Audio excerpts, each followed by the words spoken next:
गोजोन्थों नोंथांमोनखौनि गोसो गोरबोजों बरायनानै लाग्राय थाबाय बे समाव नोंथांमोननि गेजेरावनो लाबोनो सानदों जोंनि आसामनि गिबि मन्त्रि डक्टर हेमन्त बिश्व शर्माया आलफाफोरनि सोमोन्दै बेसेबां बाथ्रा बुंदों आरो जोंनि दिनैहाय बर'नि दैदेनगिरि माखासे मानसिफोरा राजनितिकआव थायोब्ला गावनि हारिनि माखासे हानजाफोरखौ आफादफोरखौ फोजोबस्रांनानै लानायखौसो जों नुनो मोन्दों। दिनै डक्टर हेमन्त बिश्व शर्माया माखासे साल खालामनायनि गेजेरजों गासै गुबुन हारिनि आदिबासिनियानो होन गुबुन हारिनि बर' हारिनियानो होन गासैनिबो एक्सट्रिमिस्टफोरखौहाय सिनस्रि सिफायजोबनायनि गेजेरजोंहाय सिक्स पाइराव लाबोनायनि गेजेरजों सावरायनायनि गेजेरजोंहाय फोजोबस्रांबाय। नाथाय बयनिफ्रायबो गोजामसिन फरेस्ट बरुवा दानाय जे आलफाखौ दिनैसिमबो फोजोबनाय गैयै जोबनायखौ जों नुनो मोनाखै। ससियेल मिडियानि गेजेरजों बिथांमोना सरकारजों रायलायहरो आरो बेबायदिनो गोबांथार मिडिया फाथायलाय हरनायनि गेजेरजों बिथांमोनहा सावरायहरो। बिथांमोनखौ दिनै हमनो हानांसिगौमोन, दिनै मानो थाखाय हमनो हायाखै? नाथाय जोंनि बर' हारिनि गेजेरावहाय माबा मोनसे हारिखौ बासायनो थाखाय हारिनि थाखाय मोनसे साननानै मोनसे आफाद दायोब्ला जोंनि बर' हारियानो बर' हारिखौ फोजोबनानै लानायखौ जोङो नुनो मोन्दों। रायजो राजाफोर दिनै प्रमद बर'आनो होन दिनै बिथांमोना हारिनि बाथ्राखौ बावलांजोबनायखौसो जों नुनो मोन्दों। बिथांमोनहा राजनितिकआवहाय मुखुब खामानि मावनायखौ जोङो नुनो मोन्दों। मोनफ्रोमबो जोङो हारिनि आरो मोनसेबो समाजनि हाबा मावनायखौ जोङो नुनो मोनाखै। हारिनि मोनसे बिथांमोनहा राजनितिकआव जे खामानि मावनांगौ बेखौ मावनायनि गेजेरजोंसो बिथांमोनहा टाइम पास खालामनायखौ जोङो नुनो मोन्दों। नोंथांमोनहा मा मोन्दांथि मोन्दों नोंथांमोनहा कमेन्ट खालामहर। नायदो डक्टर हेमन्त बिश्व शर्माया बुंदों जुदि आलफानि थांखियाबो मोनसेयानोब्ला आरो दिनैहाय डक्टर हेमन्त बिश्व शर्मानि थांखियाबो मोनसेनो आसामखौ डेभेलप खालामनाय आरो मोनसे पावारफुल डेभेलप खालामनानै एसामिसनि आन्दारावनो दोननाय। बेनिखायनो आसामनि आन्दाराव बमा होनाय आरो मोनसे बुथारग्लुंनाय बेखौल' बन्द' खालामनो थाखाय बिथाङा आपिल खालामदों आरो हांख्रायहरदों। जोंनाबो जे बर' हारिखौ सेफटि खालामनो थाखाय दिनै गैयैनि थाखाय जोंखौ बेबायदिनो गेपिं रेड बेबायदिनो ग्रुपिं माबा खालामनानै रेप खालामनाय आरो जोंनि बर' हारिखौ नासयनाय आरो जोंनि बर' हारिनि गेजेरावहाय माखासे अफिसारफोर गैयाब्ला बे अफिसारफ्रा दिनैहाय जोंनि बर'नि माखासे खामानिखौ नोङो मावनानै हरैखौ जों नुनो मोन्दों रायजो राजाफोर। बिनि थाखायनो जोङो बयबो साबधान जानायनि गेजेरजोंहाय दिनै जोंनि बर' हारिखौ जोङो खांनाया मोजां। जोंनि माखासे लिडारफ्रा सिन्था धारना खालामनायनि गेजेरजोंहाय दिनै जोंनि बर'खौ सोर माबाबावगोन। जोङो दिनै बिथांमोना सानो गावसोरनि राजनितिकआवहाय माबा मोनसे बादा सफैगोन नामा बेखौसो गिनानै दिनै माखासे बर' हारिनि राजनितिकआव थानाय सुबुंफोरखौ जोङो गावनि हारिनि आफादफोरखौ फोजोबस्रांनानै लानायखौ जोङो नुनो मोनो आरो गोबांथार सोंखारिलायनायनि जोङो दिन थांनांनायखौसो जोङो नुनो मोन्दों रायजो राजाफोर।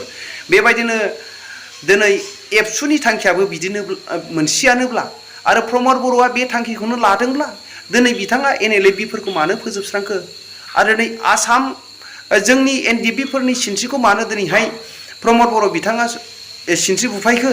बिथांमोनहा बुङो जोङो दिनैहाय जोंनि BTC आव माब्लाबाबो दावराव दावसिखौ जों हास्थायला होननानै बुङोब्ला रायजो राजाफोर गोबांथार स्टाडि खालामनानै नाय बिथांमोनहा राजनितिकआव थानानै जोंनि पाब्लिकफोरनि सायावहाय मा मावनो हादों नोंथांमोना कमेन्ट खालामहर। आरो नैबे मेन टिमानो जाहैबाय डक्टर हेमन्त बिश्व शर्माया आलफानिखौहाय सापर्ट खालामनाय मोजां प्लान पलिसि लानो थाखाय बिथाङा हांख्रायबावनायखौसो जोङो नुनो मोन्दों। नोंथांमोनहा डक्टर हेमन्त बिश्व शर्माया मा बुंदों नोंथांमोनहा खोनासंनानै नायलांदो आरो बिनिफ्राय नोंथांमोनहा कमेन्ट खालामहर। निश्चितभाৱে ধৰি লওক যে তেওঁলোকে অসমৰ ভালৰ কাৰণে চিন্তা কৰে। ৰাস্তা বেলেগ বেলেগ হ'ব পাৰে কিন্তু তেওঁলোকৰ মনতো তেওঁলোকৰ গান ভিডিঅ' ৰেকৰ্ডিং দেখিলে আমি এটুকে বুজি পাওঁ যে তেওঁলোকে অসম আৰু অসমীয়াক ভাল পায়। যদি মই অসম আৰু অসমীয়াকে ভাল পাওঁ তেলে অসম আৰু অসমীয়াৰ বোম দি পেলাই কি লাভ হ'ব? যদি বোম দিব লাগে বাহিৰত দিম। যদি আৰ্মিৰ কনভয়তে এটেক কৰিব লাগে আমি বেলেগ জায়গাত কৰিম। অসমত আমি কিয় কৰিম? অসমত যদি দিছপুৰত বোম দিওঁ, অসমত যদি যোৰহাটত বোম দিওঁ, এফেক্ট কাৰ হ'ব? অসম আৰু অসমীয়াৰ হ'ব। গতিকে তেখেতসকলক মই আহ্বান জনাম যে যিখন ৰাজ্যৰ কাৰণে আপোনালোকে মৰণপণ সংকল্প লৈছে, যিখন ৰাজ্যৰ কাৰণে 10,000 লোক শ্বহীদ হৈছে, সেইখন ৰাজ্যত তেজৰ ফাকুৰ খেলি কাৰ লাভ হ'ব? গতিকে মই এই কথাটো প্ৰথমৰ পৰাই কৈ আছোঁ। গতিকে মই ভাবোঁ যে অসমত তেওঁলোকৰ পলিটিকেল এক্টিভিটি থাকক, বেয়া নাপাওঁ, কিন্তু অসমত মিলিটেণ্ট এক্টিভিটি থাকিব নালাগে মই এটাই কথা কৈছোঁ পৰেশ বৰুৱা আলফা মই নিশ্চিতভাৱে ধৰি ল'ম যে তেওঁলোকে অসমৰ ভালৰ কাৰণে চিন্তা কৰে ৰাস্তা বেলেগ বেলেগ হ'ব পাৰে কিন্তু তেওঁলোকৰ মনতো তেওঁলোকৰ গান ভিডিঅ' ৰেকৰ্ডিং দেখিলে আমি এইটোকে বুজি পাওঁ যে তেওঁলোকে অসম আৰু অসমীয়াক ভাল পায় যদি মই অসম আৰু অসমীয়াকে ভাল পাওঁ তেলে অসম আৰু অসমীয়াৰ বোম দি পেলাই কি লাভ হ'ব যদি বোম দিব লাগে বাহিৰত দিম যদি আৰ্মিৰ কনভয়তে এটেক কৰিব লাগে আমি বেলেগ জায়গাত কৰিম অসমত আমি কিয় কৰিম অসমত যদি দিছপুৰত বোম দিওঁ অসমত যদি যোৰহাটত বোম দিওঁ এফেক্ট কাৰ হ'ব অসম আৰু অসমীয়াৰ হ'ব গতিকে তেখেতসকলক মই আহ্বান জনাম যে যিখন ৰাজ্যৰ কাৰণে আপোনালোকে মৰণপণ সংকল্প লৈছে যিখন ৰাজ্যৰ কাৰণে 10,000 লোক শ্বহীদ হৈছে সেইখন ৰাজ্যত তেজৰ ফাকুৰ খেলি কাৰ লাভ হ'ব গতিকে মই এই কথাটো প্ৰথমৰ পৰাই কৈ আছোঁ গতিকে মই ভাবোঁ যে অসমত তেওঁলোকৰ পলিটিকেল এক্টিভিটি থাকক বেয়া নাপাওঁ কিন্তু অসমত মিলিটেণ্ট